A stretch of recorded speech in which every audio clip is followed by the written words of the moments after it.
I think Cavs fans should hear this and feel a little disappointed. I think that would be a completely rational response. Tim, if his goal was to not give the media ammo, sorry, you failed, because everything you do, everything LeBron James gives the media ammo. We're going to analyze it, dissect it, try to play armchair psychologist on all of it. So he's not going to accomplish that goal. I don't know it's ever a smart one to try to go out to do when you are LeBron James. Now, is he being real? You guys seem to have some disagreement on whether or not he's telling the truth. Here's the through line. All of us can agree on this. What I think LeBron is rational. Tim, you said this. I think he knows they're not beating the Warriors. It's not happening. They've tried it 3 times. They've accomplished it once. He just lost to him yesterday in a pretty, I mean, honestly, without Steph Curry. So pretty definitively, they lost to him yesterday. And I think he knows this team doesn't have what it takes to win. I think you can be disappointed then for this reason. Sometimes you don't want your star to be rational. Sometimes you don't want somebody to see the handwriting on the wall and accept it for what it is. Sometimes, Dominique, you don't want your guy to be healthy. You don't want him to be mature and have a nice, healthy life. You want to be maniacal, delusional, driven to the point of insanity that you're going to do everything you can. And by the way, I don't think LeBron, I don't think he mails it in. I don't think he doesn't give everything he's got.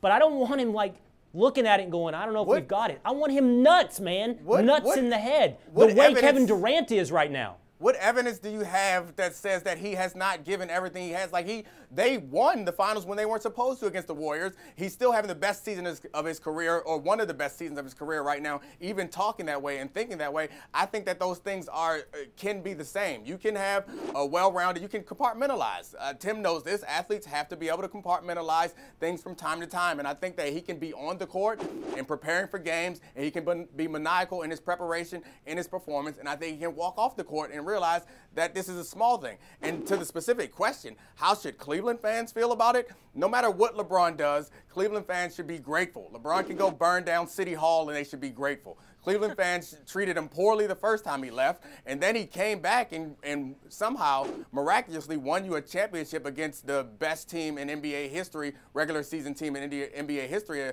the Warriors. So I think that no matter what LeBron does, I don't care who you are, Cleveland fan, if LeBron walks to your house, knocks on your door, and slaps you in your face, you should be grateful.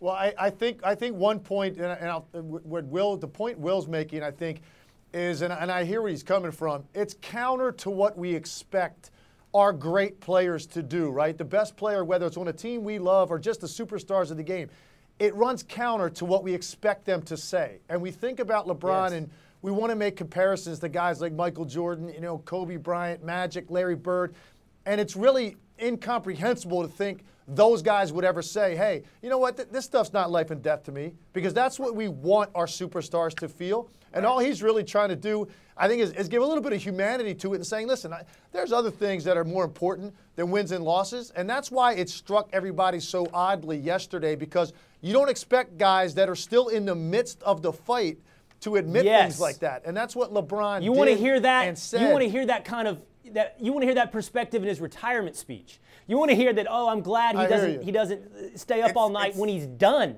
It's counter to what you expect people to say. I think Tim nailed it right there. It's not necessarily what we know that they feel. The media, the players know that the media is a conduit to the fans, and it is not like we are having an honest glimpse into their true psyche.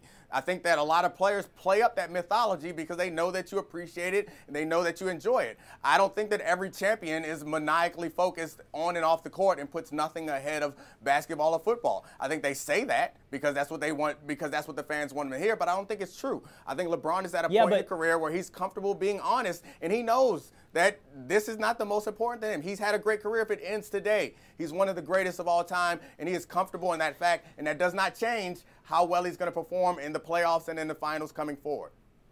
Yeah, but Dominique, you said not every champion acts that way. And so here's the funny thing. Every time you offer the slightest bit of criticism of LeBron James, you're lumped into a group of being called a LeBron James hater. But the very nature of this conversation elevates LeBron James well past the every champion category. We're not talking about whether or not every champion talks this way. We're talking about the guys LeBron's compared to. We're talking about Michael Jordan. We're talking about the greatest of all time. We're talking about Kareem Abdul-Jabbar. Right now, be honest, we had debate about Kevin Durant. I couldn't hear Kevin Durant saying that right now, and we're having a debate about the two on who's the best player in the NBA. You will not acknowledge that there's a difference between the person that players present and the person that they actually are.